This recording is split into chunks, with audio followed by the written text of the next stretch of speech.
Hey, welcome back. Thanks for checking this out. Today, I want to talk a little bit of baseball. So today there's been some, I guess, significant pitcher injuries early in the season. I came across this post from this guy who says MLB needs to fix this problem. And don't tell me a pitch clock that significantly speeds up pitchers from what they used to comfortable with. Is that really what he said? What they used to I guess that's what they used to do, and what they're comfortable with is not a factor. It absolutely is. So my take on that is that this guy is wrong. You see Spencer Strider, the Braves pitcher, has an injury as well. I personally don't think the pitch clock has anything to do with it. I'm going to tell you why, and I'd love to hear your thoughts in the comments as to what you think it might be. If we scroll down a little, I think there's some good responses down here I thought was interesting right here from this guy Brian, who says the physical capability of pitchers has maxed out. They're not able to safely increase velocity or spin rate with how the human body is constructed. It's not the pitch clock. It's pushing unnatural mechanics past the point a person is capable of and snapping their elbow. And I definitely agree that unnatural mechanics is part of it. I think that's true. I think pitchers are trying to throw as hard as possible on every pitch nowadays. I also think a problem is if you go back and look at a lot of older pitchers, they pitch correctly in terms of mechanics, not just with their arm, but with their entire body. Go and look at someone like a Nolan Ryan. You look at Tom Seaver. They had dirt on their knee for a reason because their forward leg, their back leg, I'm sorry, was actually getting down to the ground because they were pitching correctly with their entire body. They were pitching with their legs, and that's what's allowed them to throw harder. That's what allowed them to throw longer. It's what allowed them to have longer seasons and to not have the injuries that these guys have nowadays. Um, and what I also say, if you look back, and this obviously TV plays a part in this as well, is the games when you had guys like I'm talking about, and I'm going to show you some stats of some pitchers, um, back in the day throughout MLB history, is the games were actually shorter. Okay. And they were pitching more. They didn't have pitch counts. They didn't have inning restrictions. They were throwing more pitches in less time back in the day than they are now. So that completely destroys that argument right there. And that's kind of where he's saying it right here with this guy, this NH lefty back in the 80s and prior, when games were played in 2.5 or less, they didn't have arm injuries like today's players do. There were fewer injuries when teams used four-man rotation and pitchers would actually pitch at least 7 innings. So it's not the pitch clock. I think there are issues in the training. There are issues in the mechanics of players nowadays. And those are the things that need to be changed. And that's got to happen before they get to Major League Baseball.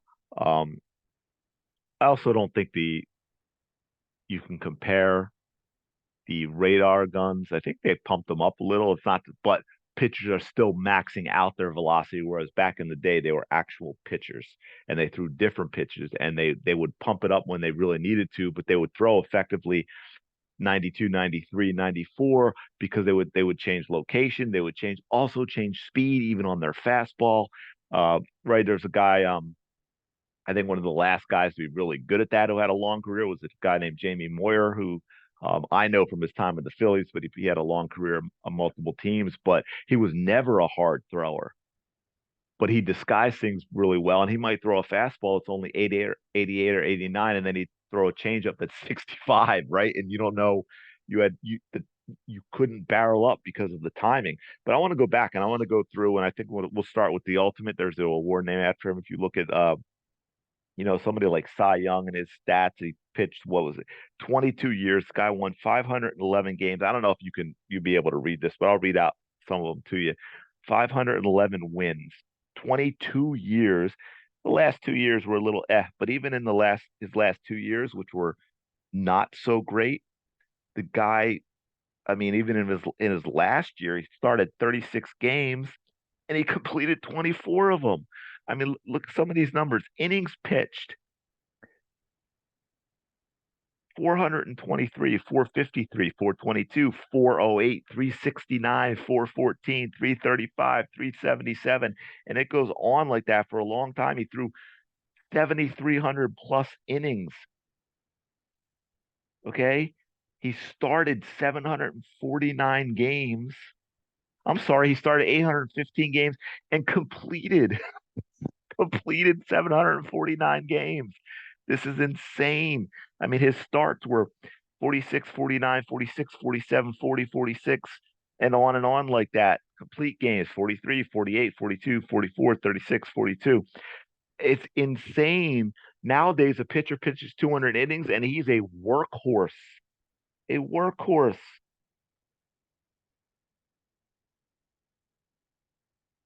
Cy Young in 22 years never threw that few innings. Because if you look at the bottom, in his last year, 1911, he threw 240, 250 innings. He's played for three different teams, so it's broken up. But okay, we'll move along a little bit. How about Walter Johnson? Another guy, 21 years. Innings pitched, to rattle off some of his innings pitched. 370, 322, 369, 346, 371, 336, 369, 326, and on like that. He threw just under 6,000 innings in his career. He started 666 games and completed 531 games, and he pitched for 21 years. And a lot of people think, oh, well, that's way back. And I don't know what excuses you give, and they're still doing all that pitching. But we'll, we'll bring it up into modern day a little bit. How about Bob Gibson? Bob Gibson didn't throw the innings these guys did, but he still had a 17-year career where he had 482 starts and 255 complete games. He threw almost 4,000 innings. Right now, he's back a lot compared to those guys. And Bob Gibson was a hard thrower, and he threw 254, 287, 299, 280, 304, 314, 294. He threw a lot of innings. He started a lot of games. He completed a lot of games. He completed more than half of his starts. Like complete game seasons 10, 15, 14, 17, 20, 20, 10, 28, 28, 23, 20, 23. Right? Even in his last few seasons, he completed 13-9. I mean, it's crazy. And we'll move it up even more. How about let's check out um, Steve Carlton. Steve Carlton he probably should have retired 3 or 4 years earlier, but he was still healthy enough to do it. 24-year career, 700, make sure I have this right, 709 starts, 254 complete games. The guy threw over 5,000 innings, right? Crazy innings pitched. 232, 236, 253, 273, 346, 293, 291, 255, 250, 283, 247, 251, 304. I mean, even this guy in his what should have been probably his last couple of real years, 295, 283, 229, right? Starts 36, 41, 40, 39, 37 complete games in that same time, 13, 18, 30, 18, 17. I mean, it's insane.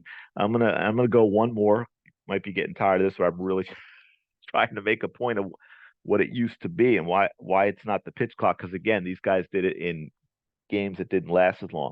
Nolan Ryan, the ultimate power pitcher, right? So you're taking a look at a guy who definitely threw hard. I think he was the first guy clocked at 100 plus miles an hour, right? 27-year career, over 5,000 innings. The guy started 773 games, completed 222 games. And he threw a lot of pitches because he's the ultimate strikeout pitcher, struck out over 5,700 batters in his career.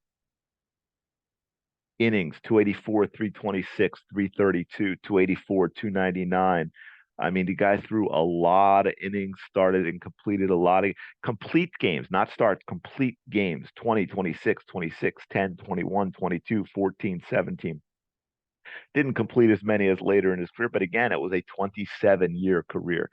So this idea that all of a sudden a couple of pitchers are getting injured from a pitch clock, it's ridiculous. We got other problems with pitchers in Major League Baseball that we need to fix. So I'm going to leave it there. I'm really curious what you all think in the comments, what you think is. And I did see someone, see, I want to see if I can find it real quick. Uh, well, maybe it was on this one. Oh, but now I don't know if this is correct or not. I didn't look into it, but to see this one here. What if I told you there were fewer Tom or John surgeries last year, which was like what the first year with the pitch clock last year than there's been since the early 2000s. That's also an interesting point too. But again, thanks for checking this out. Please like, subscribe, comment below what you think the pitching problem might be in Major League Baseball. I mean, I think one of these guys. Another thing I'll leave you with is these guys don't have the strength, right? They've been, it's like a dichotomy while we've got this training where they're maxing out and we've got them throwing this crazy velocity and all the time.